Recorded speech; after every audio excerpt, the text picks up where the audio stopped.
Ever sucked at something really, really bad? So bad. Now, I don't mean like you were kind of terrible at it. I mean like you came to this revelation of, I'm really no good at this thing right here, and it is not a lot of fun. It's funny you say that. I was telling a friend the other day at lunch a story about way back in 2013. I had come home from work and it was a long day, and my wife said, "How was your day?" And I just looked at her and I said, "Kind of sucked. I have to get better at this." And she goes, "What's this?" And so yeah, like because she could see it. It's like I sucked, and at that point, we'd been working together for years, right? Yeah. Sold hundreds, if not 1,000 plus houses. Yep. And she's going, "Wait, what are you worried about sucking at right now?" Essentially. So yeah. Yes, I have been there, and I was just telling someone this story the other day. Yeah, Kevin Coffin, Fred Weaver, and you and I started our real estate career. I started mine in 2004, you in 2007. Yep. We started our real estate team, if you will, in 2008. And we were really successful at what we did. We were really successful at short sales. But I remember the end of 2012 and pretty much all of 2013, literally waking up each day just being like, we suck. And what rough. We sucked at was the market had shifted, and the thing that we once had been good at, short sales, was no longer suitable to help us make any money. Yeah, and I think about a lot of folks who maybe they were good in a certain niche in real estate, and then it shifted, and then all of a sudden their business went away, right? Because I've seen that happen time and time again.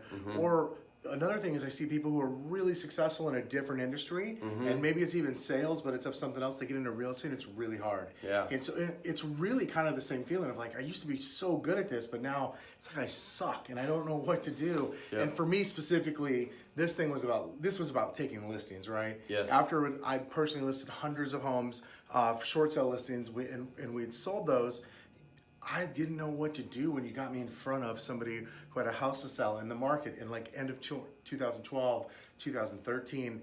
And I had thought back, I thought back to something our friend Russell had taught on, which was somebody asked him like, "Hey Russell, how do you become a really great listing agent?" Yeah. And Russell's response, "Well, first you start as a really shitty one. You got to be really bad first." Yeah. That's just the truth, right? And thinking back to it, that's just a way of saying you're gonna fail your way forward. Yeah. You're gonna have to go on a lot of appointments. You're gonna have to practice a lot and get better at something. Yeah.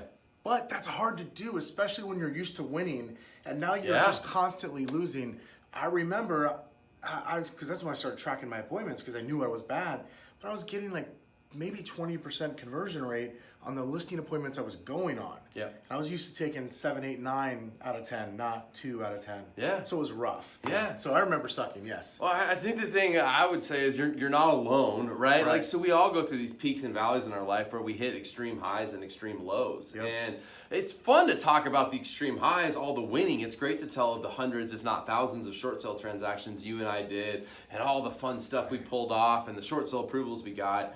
But it's not always fun to talk about like the valleys. It's not always fun to talk about those moments when you realize, man, if I'm gonna like have an income in this real estate business that I'm in, I'm gonna have to get better, or I'm gonna start doing something differently, or I'm gonna have to go find myself another job to make income, right? Yeah. Because the reality is that no matter how good you are at something, the market shifts and changes in the real estate business. Stuff changes. And there are people that do really well when the market's up. There are people that do really well when the market's down.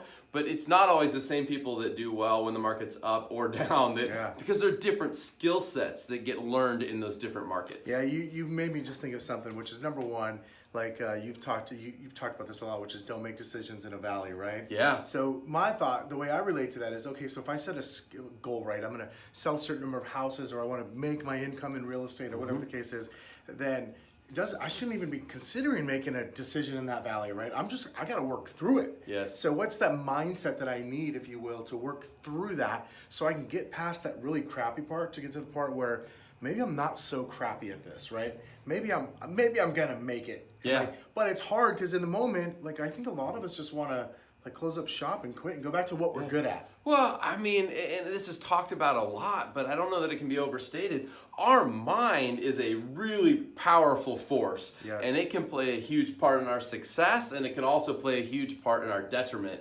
And you know what? We can go through these peaks and valleys throughout a day, sometimes throughout the same hour in a day, where we're up and where we're down based on something that happened to us. One of the things, though, that I think, you talked about, like, don't make a major decision in a valley. One of the other mindset tools that I've always liked to attach onto is don't let, like, did you have a bad day or did you have a bad 5 minutes? Yeah. Like, don't let a 5-minute period of time or an incident that you had in your day ruin your entire day. Some people, it ruins their entire week, sometimes their entire month, sometimes their entire year, right? Right. And so as a real estate agent in this business that we're in, we have to really set ourselves mentally to recognize that I'm not going to win every mental battle. I'm going to get beat down. There's going to be moments where I feel up. There's going to be moments, though, where I feel like quitting. And actually, it's okay just to acknowledge that you're there, look for some ways to reset. Yep. But it's also really important to make sure that you're feeding this mind the right things, and that ultimately you're surrounding yourselves with people that are thinking that way, that are helping your mindset grow so you can continue to grow your business and survive.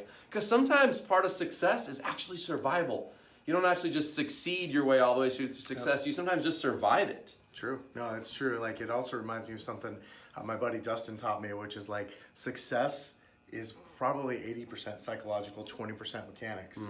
And most of us worry about the mechanics, and it's good because you got to have good mechanics.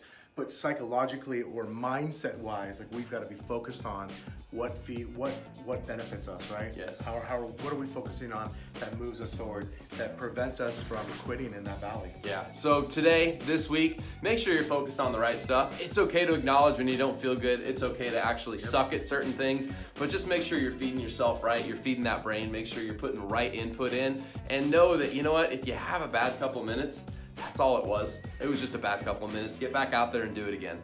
Talk to you later.